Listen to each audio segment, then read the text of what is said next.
గూడూరులోని CPM కార్యాలయంలో ఆదివారం CITU Gudur division 4వ మహాసభ జరిగింది. కార్మికుల సమస్యల పరిష్కారంపై వక్తలు ప్రసంగించారు.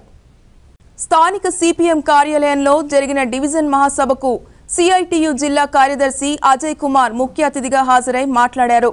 ట్రేడ్ యూనియన్లను అణగదొక్కేందుకు ప్రధాని మోడీ, సీఎం చంద్రబాబులు ప్రయత్నిస్తున్నారన్నారు. సిఐటియును బలోపేతం చేసేందుకు యూనియన్లో ఎక్కువ మంది సభ్యులను చేర్పించాలని సూచించారు.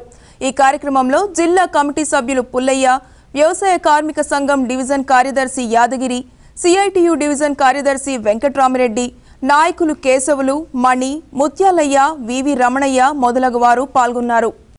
ఇప్పటికి 18 దేశాలు తిరగడానికి, 18 టూర్లు వేయడానికి, ఈ దేశ సంపదను కొల్లబట్టడానికి, అక్కడ ఉన్నటువంటి సంపదను తీసుకొచ్చి పెట్టడానికి, పెట్టుబడులు పెట్టేటటువంటి వాళ్ళందరి కోసం ఎదగతా ఉన్నాము. ఇప్పుడు దాకా కాంగ్రెస్ ప్రభుత్వం ఈ దేశాన్ని నాశనం చేసింది కాబట్టి దాన్ని ఇంకా సర్వనాశనం చేయడానికి నేను ఈ దేశాలు తిరుగుతున్నానని చెప్తున్నాడు. అంటే ఈ రకమైనటువంటి మాటలు చెప్పేటటువంటి పరిస్థితిని కొనసాగిస్తా ఉన్నాడు. ఈ చంద్రబాబు నాయుడు గారు చూస్తే పేదోడుగా ఉన్నటువంటి వాళ్ళకి భూమి లేదయ్యా, చేసుకుని తినాలంటే పొలం పనులు లేవు, మొత్తం యంత్రాలు వచ్చి కొట్టుకొని పోతా ఉన్నాయి, వ్యవసాయ కార్మికుల స్థితిగతులు మరి దారుణంగా ఉన్నాయి, వాళ్ళకి ఏదన్నా పని అన్నా చూపించు, తిండి అన్నా పెట్టు, లేదా భూమి అన్నా ఇయ్యంటే భూములు దొరికిపోతే తాడు చేస్తాను అంటున్నాడు.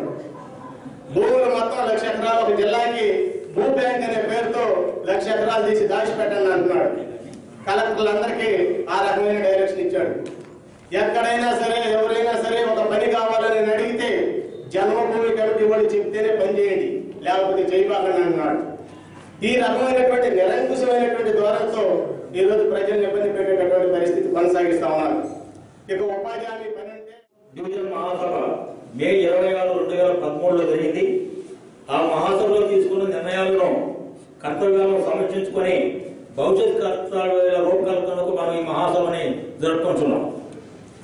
గత కాలంలో ప్రపంచవ్యాప్తంగా అంతర్జాతీయ ద్రవ్య సంస్థల ఉచ్చుకున్న దేశాలు అమలు చేస్తున్న పొదుపు చర్యల కారణంగా సామాన్య ప్రజల జీవనానికి ముప్పు ఏర్పడింది. పెన్షన్లో కోత, ధరల పెరుగుదల, పరోక్ష పనుల పెరుగుదల, జీతాల్లో కోతల కారణంగా పనులు కోల్పోయిన ప్రజలు వీధుల్లోకి వచ్చి అనేక పోరాటాలు సాగిస్తున్నారు. ఈ మధ్యకాలంలో గ్రీస్లో జరిగిన ఎన్నికల్లో పొదుపు చర్యలకు వ్యతిరేకంగా పార్టీలు అధికారంలోకి వచ్చాయి. ఆ ప్రభుత్వం తీసుకున్న ప్రజా వ్యతిరేక నిర్ణయాల కారణంగా ఆ ప్రధాని రాజీనామా చేయడం, తర్వాత ఎన్నికల్లో ఆ ప్రధాని తిరిగి